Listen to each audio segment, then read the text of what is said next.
19-cu əsrdə yazılan müəyyən əsərlərdə belə Agatha Christie'dir, George Simenon'dur və digər detektiv əsərlərdə belə vəkilin rolu necə qabardılır. Məsələn, Azərbaycan ədəbiyyatında indi mən düz ədib deyiləm, amma belə vəkilliklə bağlı xüsusi bir personajın olması hələ ki yadıma gəlmir. Parlaq bir personajın. Məsələn, bir misal deyim, bunun filmi də var. Müəllif George Simenon, bilirik ki, bu Agatha Christie kimi, Arthur Conan Doyle kimi detektiv əsərlərin yazarlarından biri olub. Bunun əsərlərindəki qəhrəman komissar Megre adlanır.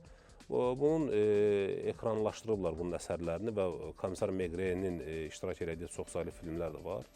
İnternetdə açıq resurslarda da var. O filmlərin birində komissar Megre bir şəxsi həbs edir, onun anası gəlir həmin oğlunun yanına, deyək ki, həbsxanada oğlu ilə görüşür və oğluna olan ədalətsizliyə etiraz olaraq komissara belə deyək, hayqırtı ilə bildirir ki, mən sabah Parisin ən yaxşı vəkilinin qəbuluna gedəcəm və səni buradan çıxaracam. Yəni orada anası demir, sabah mən gedəcəm nazirin qəbuluna, məsələn, ölkə başçısının qəbuluna, vilayətin rəhbərinin qəbuluna və s. Məhz komissarı və polisi, Fransa polisini, Paris polisini şəhərin ən güclü vəkilinin qəbuluna gedəcəyi ilə hədələyir. Bu artıq onu göstərir ki, deyək ki, o cəmiyyətlərdə ən azından son bir neçə yüzildə vəkil mədəniyyəti, vəkil olan inam etimad var və bu filmlərdə də, əsərlərdə özünü göstərib.